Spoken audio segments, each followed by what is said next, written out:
Hey YouTube, I'm that RC guy 44, and this is my review of the Redcat Racing Lightning EPX Pro brushless version. First of all, this isn't the stock body. The one you get's kind of ugly, and it's PVC, so it gets broken up pretty easily. But not that you're going to be hitting much because it's an on-road car. This is an HPI Mustang GTR, pretty much a direct fit, except I had to cut out the front wheel wells a little bit because this car is a little longer wheelbase than the HPI cars. So underneath that body, which is nice and dusty due from doing some drifting, is a pretty standard touring car layout. First of all, this heatsink isn't stock. That's pretty much the only aftermarket thing I have on the car other than the wheels and battery, but the wheels are pretty much the same as stock.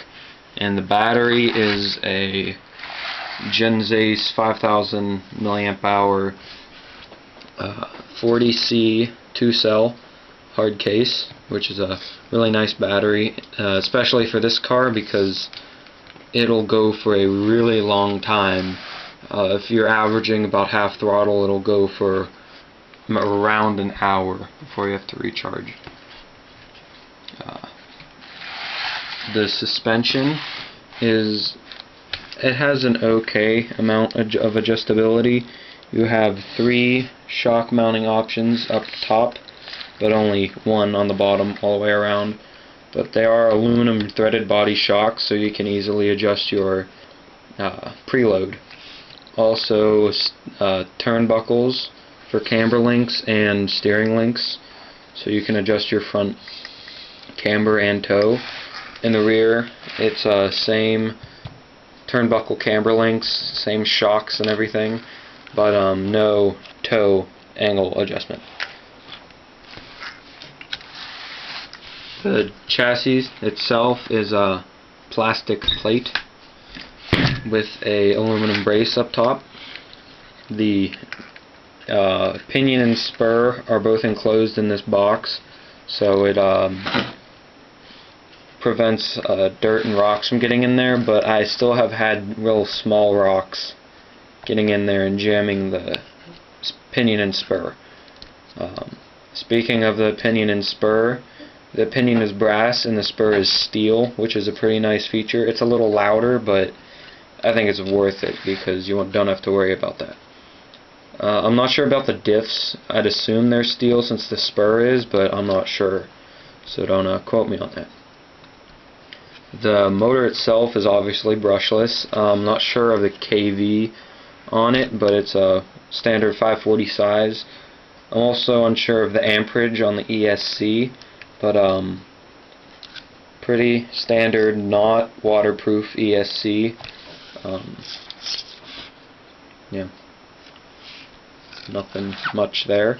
The stock servo, which I actually still have, is weird Hexfly brand that I've never heard of outside of Redcat, and it has plenty of torque, but it's pretty slow for an on-road car. Not that you're going to be doing much carpet racing with this car, but it's decent. I probably should have gotten a faster one by now, but I haven't because I'm cheap. So handling and everything, it's pretty grippy with the stock tires, but you still, well, my experience anyway, I still get some understeer when I'm going through a turn at full throttle, or not full throttle, but with throttle, and but it drifts pretty nicely, of course, with drift tires. Oh, one thing I forgot to mention that's pretty important, it's all-wheel drive. You probably know that if you're watching this. As for durability, for an on-road car, it's pretty tough. Like, it's been rolled and into walls a lot because this is one of my first cars.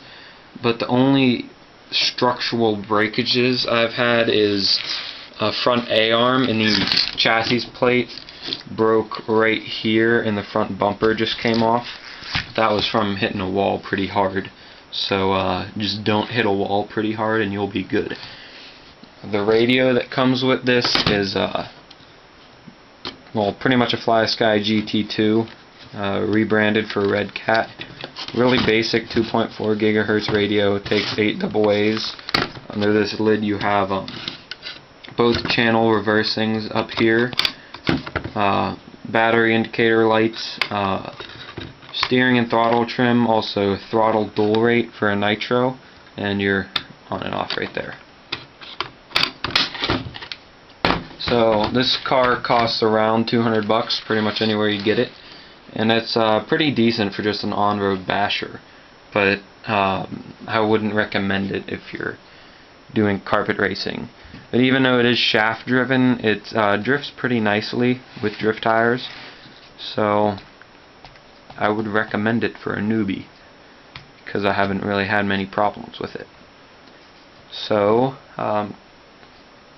comment, rate this video because I like to know your feedback, and subscribe for more because I'm going to be adding more to my channel, obviously, and I'll try to have some running videos up of this soon when I find somewhere nice to drive it, because it's no real good roads around my house. So see you next time.